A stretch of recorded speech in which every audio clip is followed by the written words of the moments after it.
Agradecerle a Scofame la invitación para compartir este espacio con ustedes. Me emociona mucho que se estén trabajando estos temas de cooperación internacional de investigación en salud.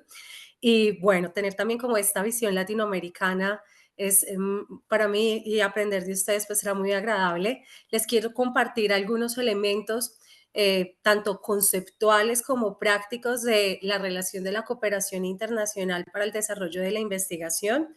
Vamos a tener dos dimensiones, si me lo permiten.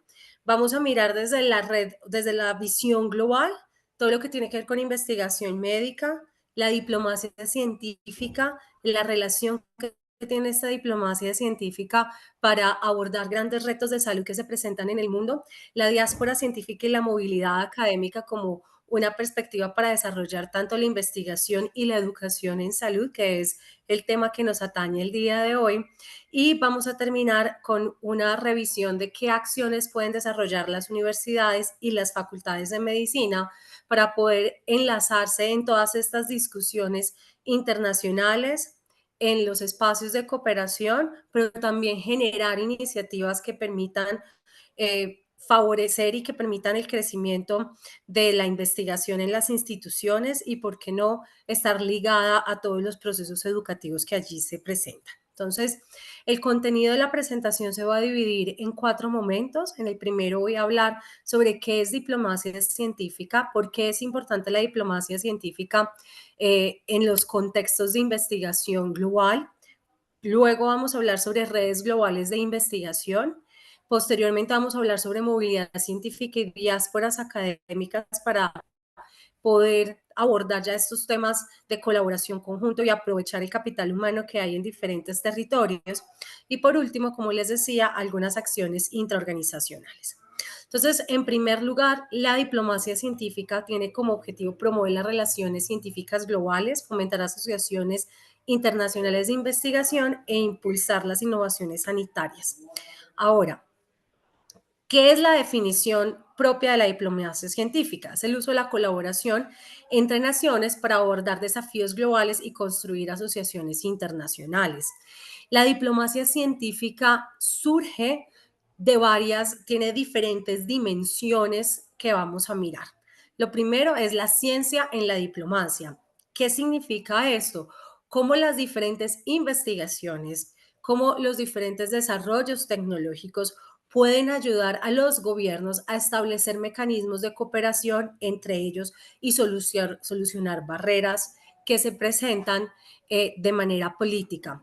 Un ejemplo clásico de la ciencia en la diplomacia ha tenido que ver con los programas de vacunación que Estados Unidos ha venido apoyando en otros países de Medio Oriente, que permite tener como un poder,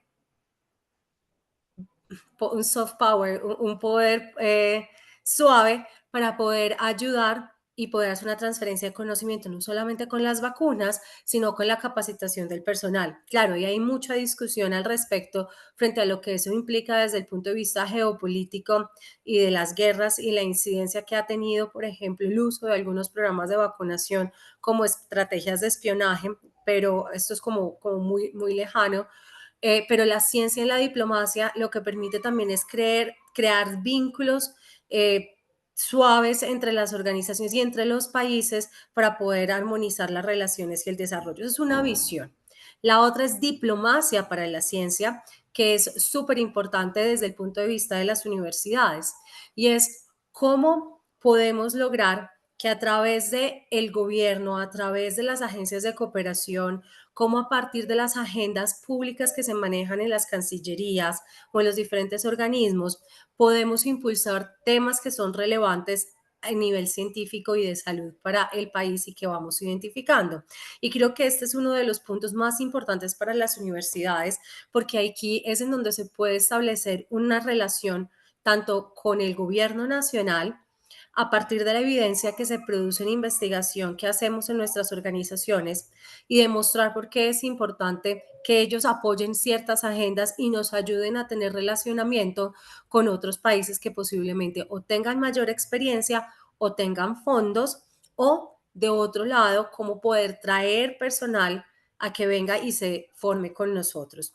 También la diplomacia científica es un tema de doble dirección direccionamiento. No es solamente cómo buscar apoyo internacional para las propias, pero también es cómo el conocimiento propio se exporta y se posiciona a nivel internacional. Es muy, muy importante ese cambio de chip y de lógica, porque hay que reconocer que nuestras instituciones hacen un trabajo muy importante en temas de salud prioritarias para nuestros países. Y a veces el pensar en que el mayor nivel de conocimiento está por fuera deja de lado el posicionamiento de lo que nosotros tenemos y hemos logrado avanzar en el desarrollo de capacidades. Y ese reconocimiento, que ahorita lo vamos a ver un poco más a fondo, cuando se es capaz de dar ese giro y poder entablar relaciones con el gobierno, permite poder también apalancar tantos recursos, pero posicionarse. Y eso aumenta la visibilidad de la institución y atrae mayor cooperación. Quienes son muy buenos en el ámbito internacional haciendo esto es, por ejemplo, Brasil. Brasil ha tenido tanto programas de bolsas de financiación para atraer diásporas, pero traer cooperación internacional en los temas que son propios y que son del interés para las instituciones educativas.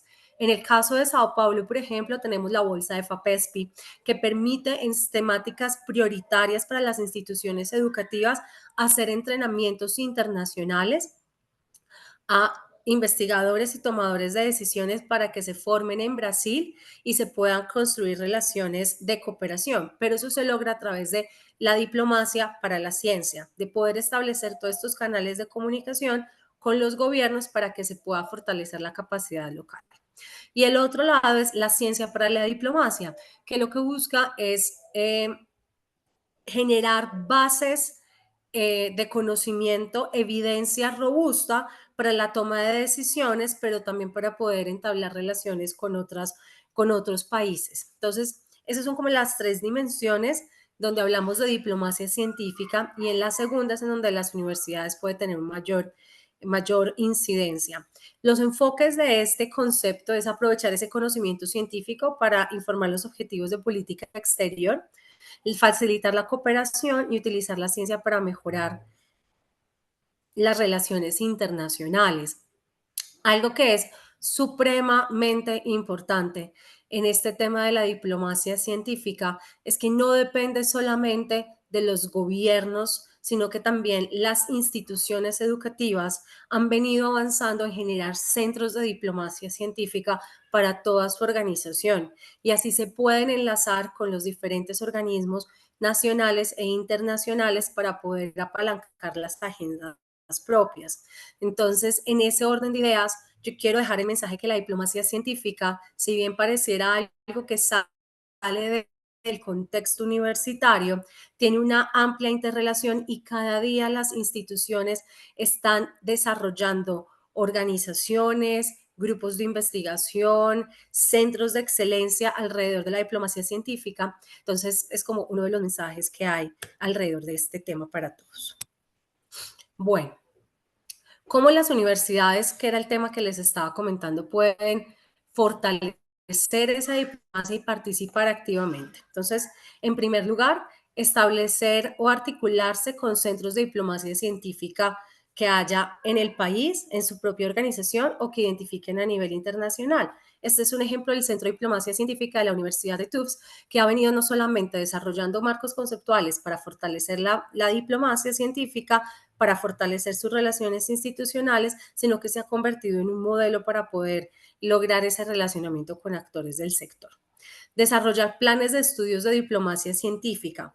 ¿Qué significa eso? Nosotros somos formadores como institución educativa de los profesionales que van a estar ejerciendo en los próximos 6 años, si estamos hablando de las primeras cohortes.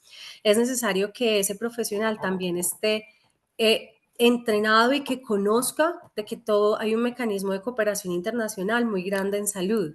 Y ahorita les voy a mostrar precisamente un montón de actores que hay con los cuales se puede trabajar, tanto desde las instituciones educativas, pero como profesionales. Y ese relacionamiento también les permite ampliar una visión global de otros ámbitos de desempeño profesionales, que a la larga ese posicionamiento del profesional y la reputación que se vaya ganando puede retribuirse en las redes de contacto y el capital social que la institución educativa va acumulando con el tiempo. Otro de los puntos importantes frente al desarrollo de estas capacidades es identificar esas interfaces de ciencia y tecnología y diplomacia que hay en la universidad. ¿A qué me refiero? Las instituciones educativas y las facultades de medicina en algunos países son órganos consultores de primera mano para la toma de decisiones de los ministerios, especialmente en algunos casos de ministerios de salud. Ahí ya hay unas relaciones que se han construido.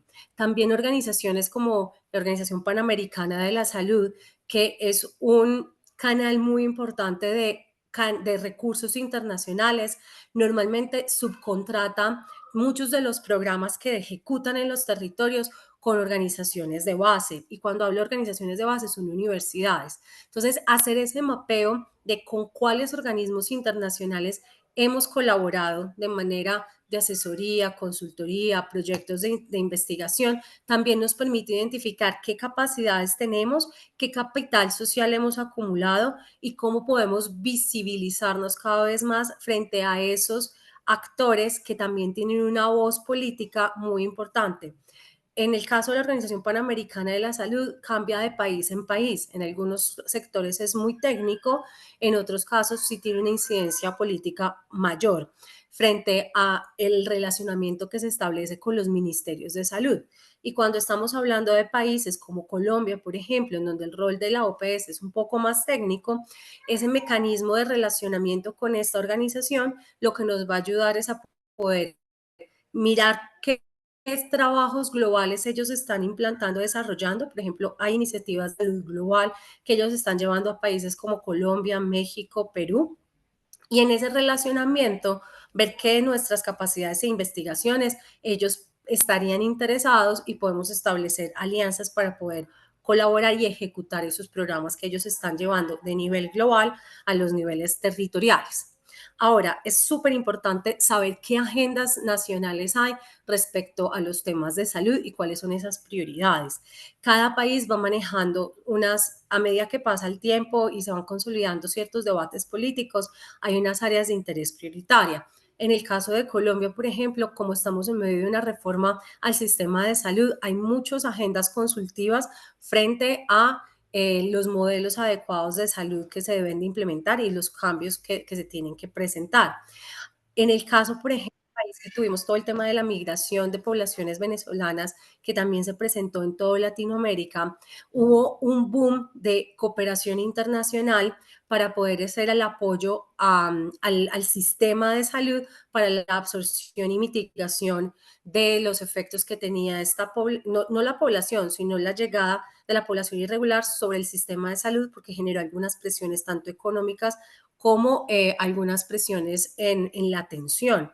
Entonces ahí se dio una gran oportunidad desde la cooperación internacional de articularse con el gobierno, mirar cuáles eran esas prioridades que había en temas de salud y generar todas unas agendas de priorización. Y ahí, por ejemplo, universidades en Colombia, que es el caso que más conozco frente al tema de cooperación internacional, se articularon y vienen desarrollando iniciativas formativas, evaluativas, vienen haciendo divulgación, van haciendo no solamente estudios, sino, por ejemplo, hay unos análisis de población eh, de muerte materno-perinatal en la costa de Colombia y son instituciones educativas las que están haciendo las evaluaciones de esas intervenciones que están financiadas por cooperación internacional.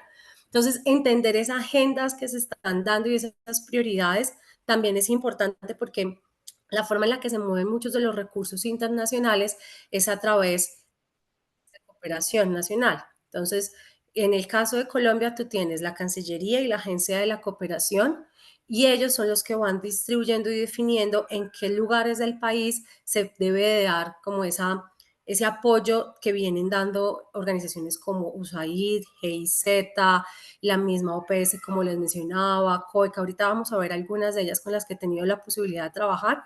Entonces, en entender esa macroestructura también desde el nivel de la universidad nos permite conectar y poder mirar cómo nuestro conocimiento puede articularse con esa agenda, pero al mismo tiempo buscar cooperación para poder hacer investigaciones alrededor de esa agenda. Y como les decía, pues nosotros como instituciones educativas tenemos muchas investigaciones que pueden apoyar en la toma de decisiones informadas. Entonces, también esa relación con lo público, con las instituciones públicas, también nos ayuda no solamente a posicionarnos, sino a contribuir en esa agenda. Entonces, aquí hay algunos ejemplos que quería traer. Uno es el Global Health Security Initiative. Estos son países que se han organizado especialmente en el cono norte, en donde están buscando dar respuestas a temas de salud pública, especialmente a trabajar frente a amenazas del terrorismo químico, biológico y radionuclear, y así como la influencia de la pandemia. Entonces, en este caso son conglomerados que a partir de sus cancillerías o sus ministerios generan estos acuerdos multinacionales y generan bolsas de recursos económicos para poder seguir avanzando en la investigación frente a estos temas que son prioritarios. También tenemos, por ejemplo, la CEPI, que lo que busca es una desarrollo de vacunas en áreas específicas que son de interés global, que tiene la participación tanto de los gobiernos, de los actores reguladores, porque acuérdense que todo el tema de vacunación tiene que pasar por el ámbito regulatorio, por todo lo que tiene que ver con la investigación clínica, con los registros sanitarios y la evidencia que se necesita construir a nivel local. Entonces, tener las agencias regulatorias son fundamentales, muchos actores filantrópicos que están financiando varias de las investigaciones. Ahí tenemos Bill y Melinda Gates como uno de los principales aliados siempre en temas de vacunación, con su alianza Gavi, por ejemplo, las sociedades civiles organizadas, la academia y la industria farmacéutica. Entonces, estos que están a la izquierda es más como desde el cono norte y buscar en algunos de los casos, en el caso de CEPI, que las investigaciones que se hacen en los países europeos o en Estados Unidos tengan incidencia sobre el cono sur. En el caso de Latinoamérica, por ejemplo, tenemos UNASUR, que, digamos, diplomacia científica con la crisis política que hay en este momento, pues sí, señores.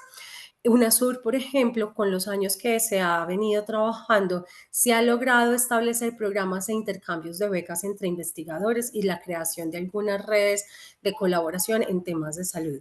Por ejemplo, hay redes de investigación conjunta en temas de hemoderivados, también en la producción de estas sustancias con algunos prelaciones regulatorias que les permite la comercialización de estos productos y el intercambio de sangre.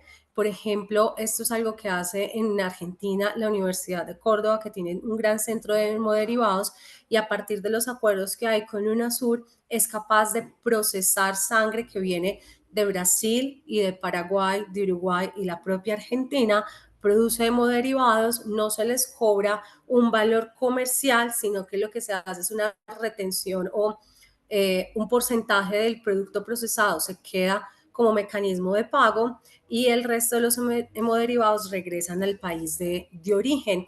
Y esto se da bajo unos ejercicios de colaboración política y unos marcos regulatorios que en este caso facilitó UNASUR. Entonces aquí vemos pues, los países que hay, todos sabemos en este momento algunas de las perspectivas que hay por parte de Argentina y otros países frente al futuro que hay, pero lo importante aquí es mencionar que frente a varias de estas grandes sombrillas de cooperación internacional sí se pueden dar utilizando mecanismos adecuados y utilizando los marcos regulatorios o los acuerdos que se firman, oportunidades para la investigación. Y este es el caso de la Comisión de Salud, Alimentación y Nutrición.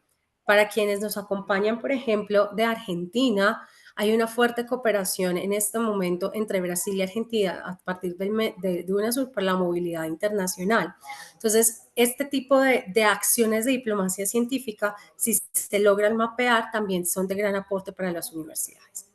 Bueno, ese es el primer tema sobre la diplomacia científica, estas agendas globales que se pueden generar para poder tener mayor incidencia en cooperación. Frente a redes globales de investigación e infraestructura científica multinacional, es súper importante mapear que hay muchas redes que no surgen necesariamente por los intereses de los gobiernos, sino que surgen por el interés de la academia para poder lograr mayor cooperación. Ahora, cuando hay financiación por parte de entidades públicas o hay programas multinacionales, como por ejemplo el programa de Horizonte 2020 de la Unión Europea, que todos lo conocemos, que es una gran bolsa de dinero para financiar investigación en diferentes áreas, pues se ve apalancada y se pueden generar mayores redes de investigación que permiten hacia las instituciones participar en estos espacios. Entonces, lo primero es que muchas de estas redes surgen como una solución o como una alternativa a problemas complejos de salud que se pueden abordar a través de estas cooperaciones conjuntas. Son esenciales para la innovación y el intercambio y potencia la adquisición de diversos recursos e ideas, da lugar a diversos ciclos de valor y enriquece la adquisición de conocimiento, habilidades, capital social, recursos e ideas entre las organizaciones y es fundamental para la formación de talento humano. En el caso, por ejemplo, que yo he vivido, aquí en el país hay una red de leishmaniasis, pero que también se articula con una red latinoamericana para el abordaje de enfermedades tropicales. Y bajo ese marco de colaboración que no ha tenido una participación directa del gobierno, sino que ha sido una alianza entre instituciones educativas que trabajan por estos temas, ha habido una alta formación de doctores, de magísters, que ahora están liderando con los años las nuevas discusiones sobre qué se tiene que abordar, qué debe de mejorarse, no solamente para el tratamiento diagnóstico, sino para los diferentes manejos desde salud pública de las enfermedades tropicales. Entonces, también es un mecanismo de formación para las nuevas generaciones. A nivel internacional, sí hay muchos ejemplos, como les decía, a partir del marco de Horizonte 2020 se han dado varias redes de colaboración que han permitido trabajar temas como cáncer, como enfermedades cerebrocardiovasculares, como enfermedades auditivas. Entonces, en el Reino Unido, por ejemplo, están los programas del Biomedical Research Center y lo que es un gran conglomerado de relación hospital-universidad con unas bolsas de dinero significativas, cerca de los 100 millones de libras esterlinas por cada uno de los centros de investigación biomédica, en donde hay una gran colaboración de universidades del país para poder abordar estas áreas prioritarias. Y esas áreas prioritarias van desde salud mental, enfermedades cerebrocardiovasculares, cáncer, audición, entre otras. Entonces, esas redes globales también lo que permiten es posicionarse cada vez más. Ahora, ¿cómo participar en redes que ya están establecidas? Lo primero es que hay que identificar objetivos y metas comunes. Y esto es súper fundamental porque a veces queremos participar, pero no sabemos ni qué tenemos, ni qué queremos ganar, ni cuál es la direccionalidad que tiene la red o cómo se alinea con los objetivos de nuestra institución. Lo otro es que para pertenecer en estas redes globales o conformarlas, a veces se nos olvida un aspecto que damos por sentado por ser muy buena académicamente y que producimos investigación con altos estándares de calidad y es la divulgación. La academia normalmente tiene su mecanismo de divulgación que es a través de los congresos y a través de la publicación, pero también debe de pasar por estrategias de comunicación a otros públicos que pueda llegar a los gobiernos, que le puedan llegar a otros investigadores o tomadores de decisiones que no hacen parte de la comunidad de práctica en la cual normalmente nos movemos y publicamos, porque eso permite tener y generar momento para poder ser no solamente invitados, sino conformar estas redes en las temáticas que nosotros queramos priorizar o evidenciar. Lo otro, la definición y prioridades de las capacidades internas. No podemos participar en todo. Hay muchas instituciones que aún no han desarrollado capacidades, por ejemplo, en estudios de la economía de la salud y quisieran participar en estas redes globales. Entonces, si es una prioridad o no, y cómo vamos a establecer esas prioridades para dar los avales pero también en qué nos queremos centrar para posicionarnos y poder lograr que nuestros estudiantes, nuestros investigadores, pues tengan una plataforma sólida de posicionamiento y de relacionamiento. Y también es algo muy importante, es que en estas redes de colaboración, tanto cuando hay recursos públicos, cuando hay recursos privados, la tendencia mundial está cambiando a no tener asistencialismo, sino a ser pares colaboradores. Entonces, siempre sí o sí hay que pensar nuestras instituciones qué recursos humanos van a poner, financieros o de infraestructura. Pero además es que cambiar la mentalidad de asistencialismo a un actor activo y propositivo también genera mayor poder e incidencia en estas redes globales de investigación, porque el ser tratado como pares y no como un actor que está dependiendo de las decisiones de otros te da mayor incidencia política. Y hablo de temas políticos porque cuando hablamos de internacionalización, mucho de lo que permite jalar recursos es el factor reputacional de las instituciones. Entonces, es súper, en este caso, lo digo abiertamente, las instituciones educativas deben de consolidar su plataforma reputacional pasando tanto por las capacidades que tienen, divulgando las capacidades que tienen y fortaleciendo toda la infraestructura humana y científica, pero divulgándola de la mejor manera y a un público objetivo que no necesariamente, reitero, tiene que ser la comunidad académica en la cual está inmersa ese conocimiento. Ahora, vamos a hablar de movilidad científica y las diásporas académicas. Entonces, aquí siempre hemos hablado de, uno de los términos es de la fuga de cerebros, pero yo quiero traer una reflexión que la fuga de cerebros no es necesariamente mala, sino que cuando no se aprovecha ese relacionamiento de la persona o el investigador que se fue para poder seguir creciendo en vínculos, es en donde perdemos esa posibilidad de trabajar en cooperación internacional. Entonces, lo primero es que cuando tenemos esta movilidad académica hacia afuera y hacia adentro, permitimos ese intercambio de conocimiento global que se puede dar. También hay que trabajar en el posicionamiento y divulgar cuáles son las áreas prioritarias que hay para nuestras instituciones educativas y donde hay mayores de dentro hacia afuera de la institución, sino cuando hablamos de movilidad académica, cómo podemos atraer a investigadores de otros países o de otras instituciones a que aprendan con nosotros, se formen con nosotros, formen a los estudiantes y le den también esa visión global o de lo que están pasando en otros contextos.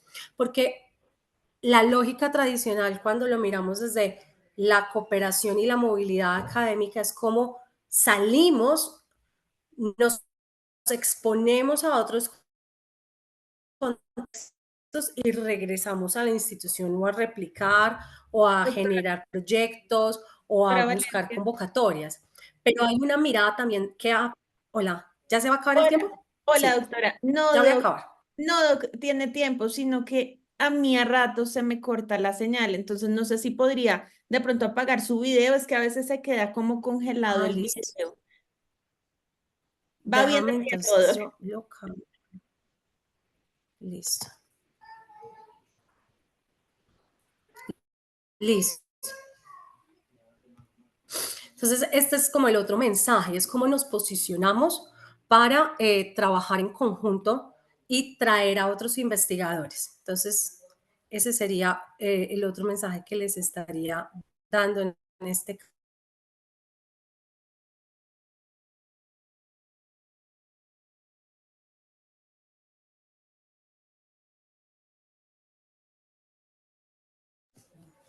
Bueno, el otro es cómo vamos a hacer atracción de talento humano. Bueno, nosotros en Latinoamérica somos muy buenos en hacer investigación participativa basada en comunidad. Creo que eso es uno de los principales referentes de muchas de nuestras organizaciones y podemos posicionar eso para poder atraer también investigadores en esas áreas que en otros países, por ejemplo, en mi experiencia en el Reino Unido, son un poco más limitadas. por la forma en la que funcionan sus sistemas de salud, por las prácticas tradicionales en la formación médica, en donde la interacción paciente-comunidad se da en las, ya cuando han culminado su ciclo básico de formación. Bueno, también atraer talento humano, estudiantes, participar en esas redes académicas es fundamental, como les decía, porque vuelvo y pongo a Brasil. Ellos han venido posicionándose cada vez más en temas de investigación internacional, no solamente porque han hecho una apuesta de formación de sus profesionales, sino una apuesta de atracción de profesionales y de investigadores a su país, con bolsas específicas de recursos de dineros para posiciones postdoctorales, eh, que han permitido también ese crecimiento y esa movilidad académica.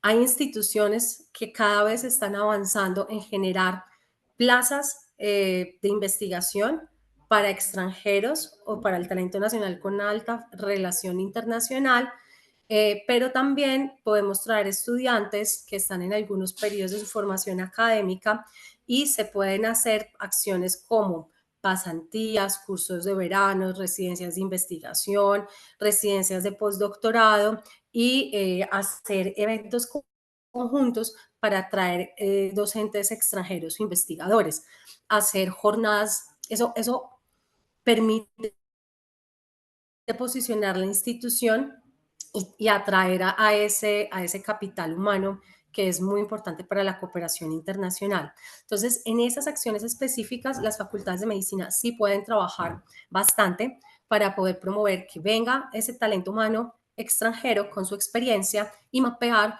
qué otros cursos de verano, qué otros modelos de absorción o de intercambio de estudiantes o de investigadores hay para poder promover esa movilidad internacional. Ahora, porque es súper importante trabajar ya con las diásporas. Estamos hablando de aquellos investigadores que están posicionados, que ya están en el extranjero, que tienen unas redes de contacto, en algunos casos tienen grupos de investigación establecidas. Primero, porque permite la diseminación de las buenas prácticas que se dan entre los diferentes países. También permite mejorar la colaboración y en algunos casos, algunos investigadores tienen esas redes ya establecidas con gobiernos y permite la diplomacia científica. También apalanca recursos y impacta las políticas nacionales. ¿Por qué? Porque en muchos casos, por ejemplo, en el caso de Colombia específicamente se dio la Misión Internacional de Sabios y era un ejercicio de formulación de política pública, bueno, de recomendaciones para la formulación de política pública de ciencia y tecnología, en donde se trabajó el tema de salud, era uno de los clústeres.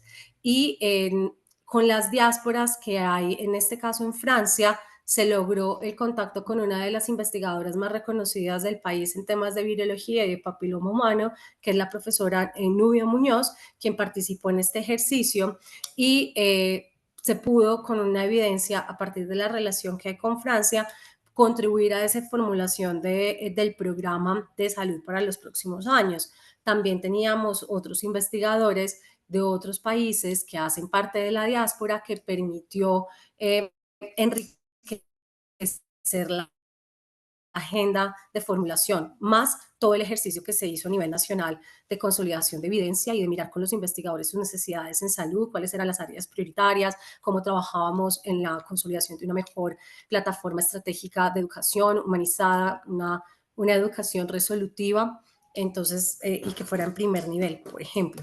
Entonces, ahí el trabajo con las diásporas y ese trabajo conjunto permite no solamente factor reputacional, sino tener ese ejercicio de cooperación. Ahora, ¿qué acciones se puede hacer desde las instituciones educativas?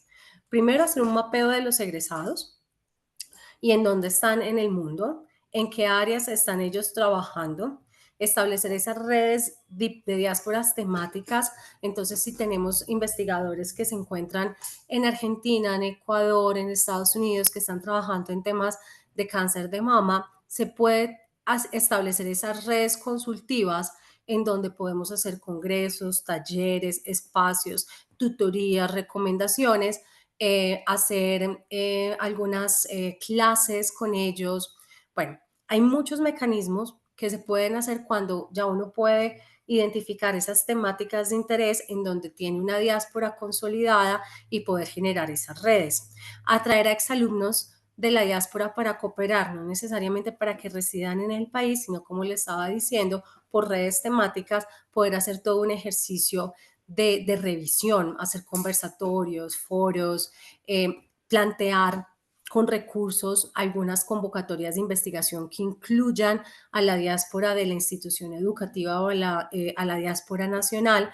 Eso también, siempre debe haber una contrapartida que permita construir y siempre debe trabajarse en torno de proyectos o de iniciativas concretas, porque de otra forma pues, se van dispersando los esfuerzos.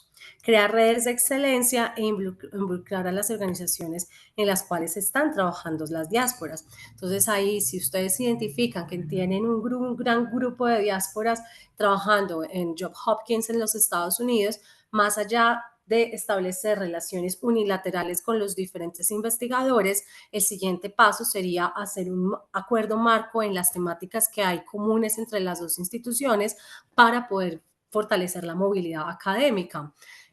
Por ejemplo, hay acuerdos que se están presentando en el caso de Colombia entre el Reino Unido y Colombia para trabajar tanto en temas de salud como en bioeconomía, que está muy relacionada la bioeconomía con el desarrollo de productos para la salud.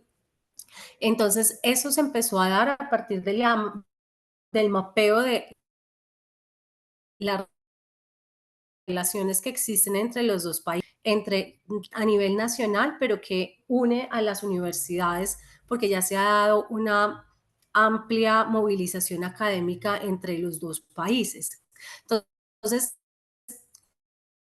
cuando ya se logra ese mecanismo de formalización, se puede también buscar expandir las redes, no solamente con la diáspora, sino con otros investigadores que nuestra diáspora nos va a ayudar a acceder. Entonces, eso también lo quería poner aquí como de sentado, porque hacer esos ejercicios de mapeo de diáspora y de mirar en dónde están y si tenemos clusters o nichos en algunas instituciones, podemos fortalecer ese relacionamiento bilateral a nivel organizacional, no solamente a nivel individual. Bueno, entonces aquí como lo que les estaba presentando en los 3 temas anteriores son como marcos conceptuales o temáticas que se trabajan para fomentar la cooperación internacional. Ahora, ¿qué podemos hacer desde nuestras instituciones para poder aprovechar todo eso que pasa a nivel internacional? Entonces, lo primero es definir cuáles son las áreas de interés de nuestra institución, en qué somos fuertes, nuestros egresados porque son reconocidos, nuestros investigadores en cuáles áreas están trabajando, cuáles son las principales redes, cuáles son las áreas prioritarias, y eso genera y también parte de la agenda política institucional.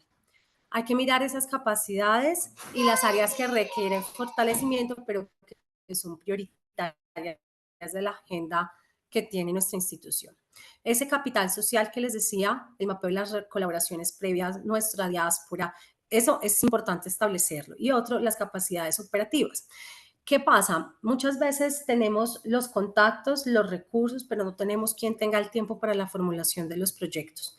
En cooperación internacional también hay que saber manejar los marcos internacionales regulatorios, por ejemplo, para manejo de muestras, si es que vamos a hacer envío de muestras, cuáles son los permisos que se tienen que tramitar, cuando hay flujo de recursos internacionales, todo eso necesitamos tener capacidades jurídicas, administrativas y financieras que tengan ese conocimiento sobre los marcos regulatorios internacionales. Y luego por experiencia propia que a veces las cooperaciones internacionales por los grupos de abogados que no conocen las excepciones para la cooperación internacional se pueden caer. Eso, por ejemplo, en el sector público a veces es común, en donde hay marcos de excepción para la creación de cooperación con agencias internacionales y por miedos que hay desde el marco, desde los abogados y desde el marco regulatorio, se impide la firma de algunos convenios o la gestión de algunos recursos económicos. Entonces, tener personal no solamente científico, sino administrativo, técnico, que nos apoye y que conozca cómo funcionan es fundamental. Pero lo otro es que tengan la capacidad de la formulación de proyectos. Vuelvo al tema de Horizonte 2020, tienen ciertas metodologías específicas, ellos están actualizando a las instituciones para que entiendan cómo es el proceso de formulación. También cuando hablamos de acceso a recursos en Estados Unidos, el NHS, eh, cuando hablamos en el Reino Unido, que es la última, protocolos muy establecidos de esa formulación de proyectos. Entonces, tener personas que hayan formulado proyectos o que les enseñen, que sepan cuáles son las prioridades, cómo se hace en el costeo, cuál es la participación, cuáles son los tiempos, etcétera, que a veces va más allá de lo técnico y de lo, pues va más allá de lo científico, es fundamental porque es lo que también impacta tanto la calidad de la propuesta, pero la viabilidad técnica que pueda llegar a tener. Entonces, cuando hablamos de qué capacidades debemos de tener en las instituciones, es fundamental pensar en las capacidades técnicas y operativas y tener esa infraestructura para poder apoyar a nuestros investigadores. Entonces, ¿qué acciones también podemos hacer para fomentar la cooperación internacional?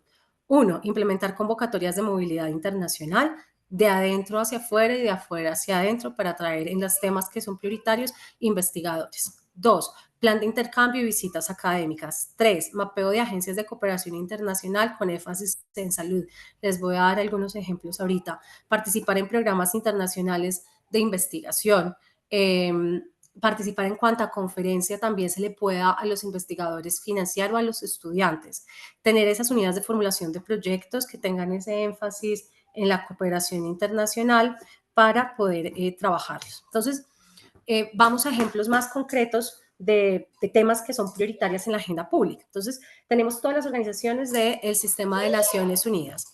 Entonces, como les mencionaba antes, tenemos la Organización Panamericana de la Salud, que es el principal ejecutor de programas e iniciativas globales, no solamente por mandatos de las naciones, sino, por ejemplo, en organizaciones como Rockefeller, Bill y Melinda Gates, entre otros, financian programas a través de estas organizaciones. Y agencias de cooperaciones nacionales también lo hacen. En UNESCO, por ejemplo, hay todo un trabajo de aprendizaje a lo largo de la vida en la salud, que ha sido uno de los temas prioritarios en los últimos años, en donde se trabaja en diferentes entornos universitarios, hospitalarios, entornos públicos y cómo se hace el proceso de educación para la salud y tienen varios recursos. También tenemos ONUCIDA, que ustedes ya conocen por la palabra y por la sigla, cuál es su énfasis, en donde hay varias iniciativas donde las instituciones educativas pueden participar. Con UNICEF hay muchas posibilidades de cooperación en salud infantil y materna, nutrición, protección infantil, igualdad de género, porque ellos también son ejecutores de esos programas para otros países o agencias internacionales. Y todo el sistema de PNUD, que si bien no está directamente relacionado con salud, sí tiene una área específica de acceso a los sistemas de salud y reducción de la pobreza, y en los últimos años se han convertido en unos canales muy importantes para poder gestionar recursos. Ahora, agencias de cooperación internacional. Entonces, como les decía ahorita, tenemos en el caso de Colombia la Agencia Presidencial de Cooperación, que son como los que centralizan todo lo que llegue al país. Y ellos también van identificando con quienes se pueden cooperar en los territorios. Por ejemplo, cuando yo estaba en la Secretaría de Salud de Bogotá, toda la donación que recibimos por parte de COICA, que era la agencia de cooperación, que es la agencia de cooperación coreana, fue coordinado a través de la APC, contratado a través de la Organización Panamericana de la Salud, y varias de las acciones que nosotros recibimos como beneficiarios, que definimos que eran prioridades de nuestra agenda pública, la ejecutaron las universidades de Bogotá, la Universidad Javeriana y la Universidad de los Andes. Y también otras instituciones educativas se sumaron a otros esfuerzos que estaban por parte de las agencias de cooperación que llegaban a la Secretaría. Entonces, esa relación con esas agencias de cooperación siempre es importante, que era lo que les mencionaba al principio. Tenemos el programa de USAID para la atención de salud de la población migrante, y en ese marco trabajan varios temas como salud materna, perinatal, reproductiva, neonatal, nutrición, malaria, VIH, protección social y fortalecimiento de los sistemas de salud. GIZ, que es la agencia de cooperación alemana, tiene una agenda para Latinoamérica que es en salud materno-perinatal, lucha contra SIDA, tuberculosis y la malaria, y previo se han canalizado a través de las instituciones educativas.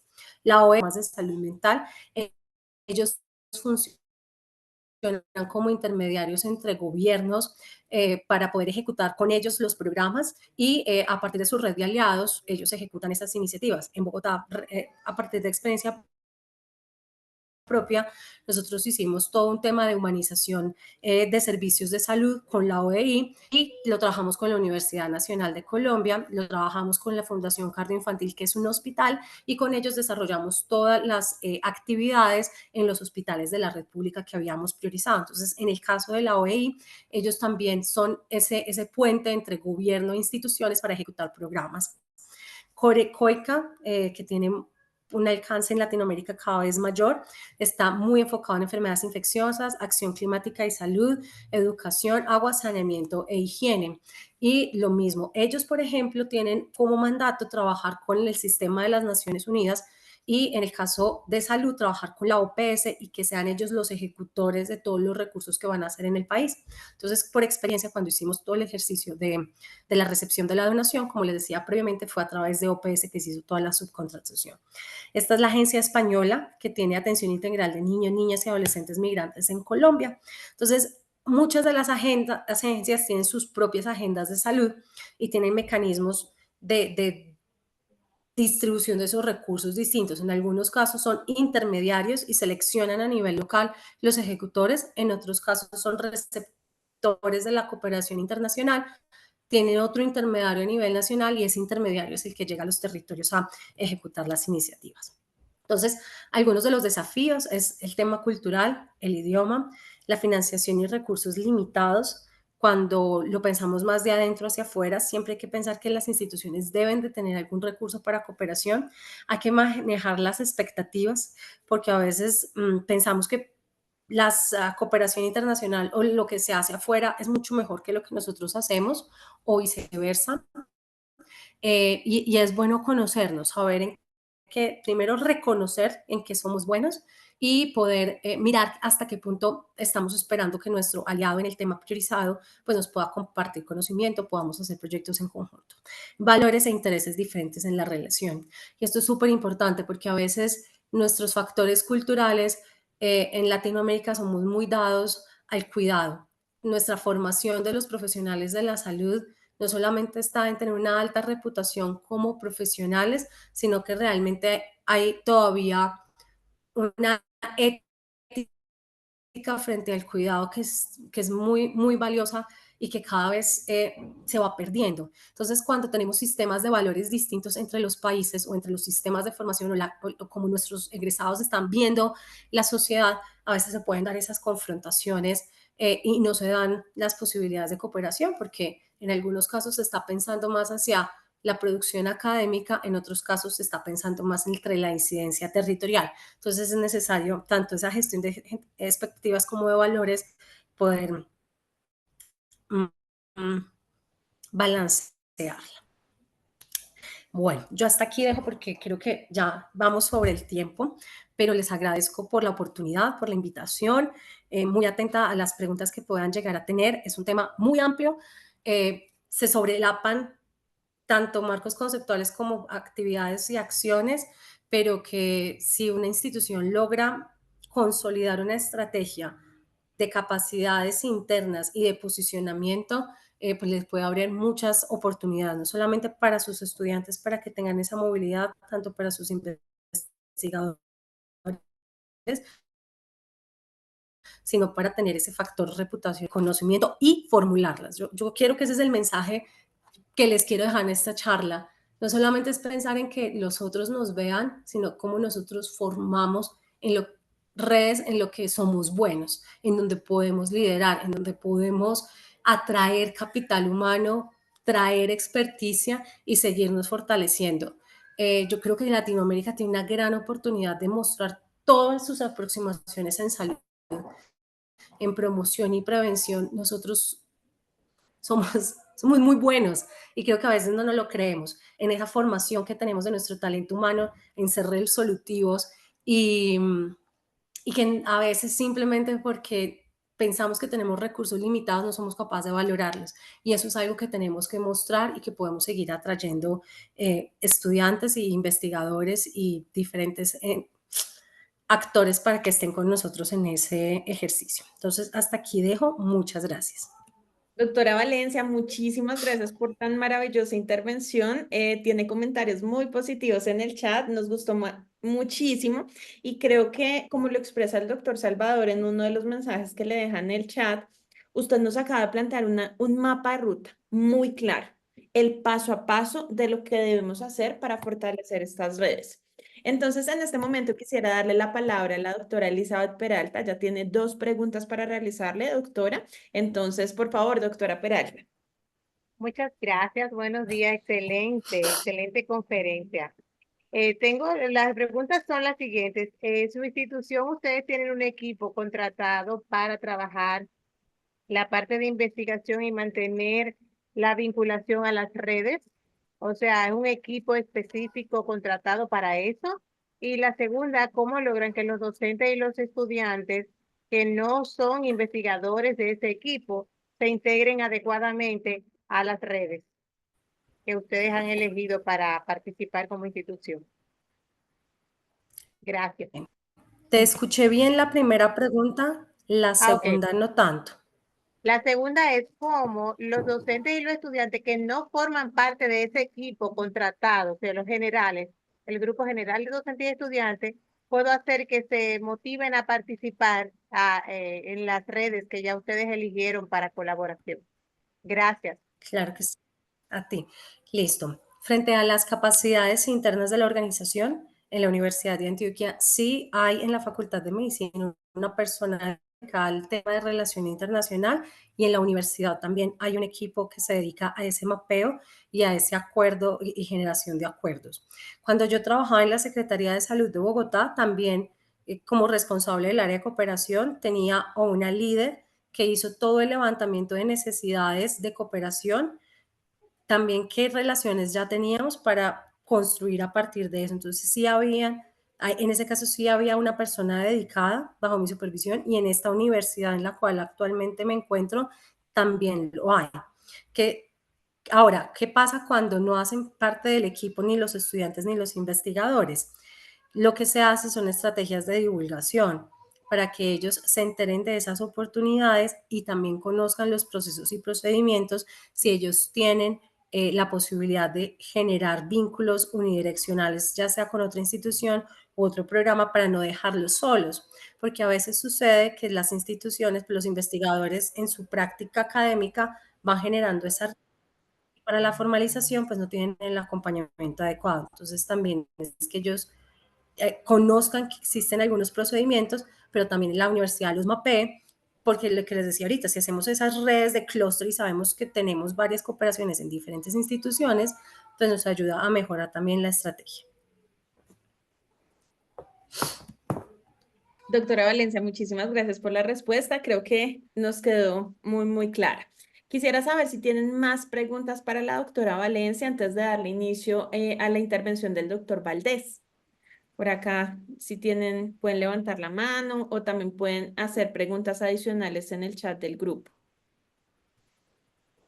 Bueno, por ahora no veo preguntas adicionales. Doctora Valencia, realmente queremos agradecerle. Su presentación ha sido fantástica y realmente nos aclaró muchísimos aspectos de la ruta que debemos tener clara para empezar el fortalecimiento de redes de investigación en cada una de nuestras instituciones.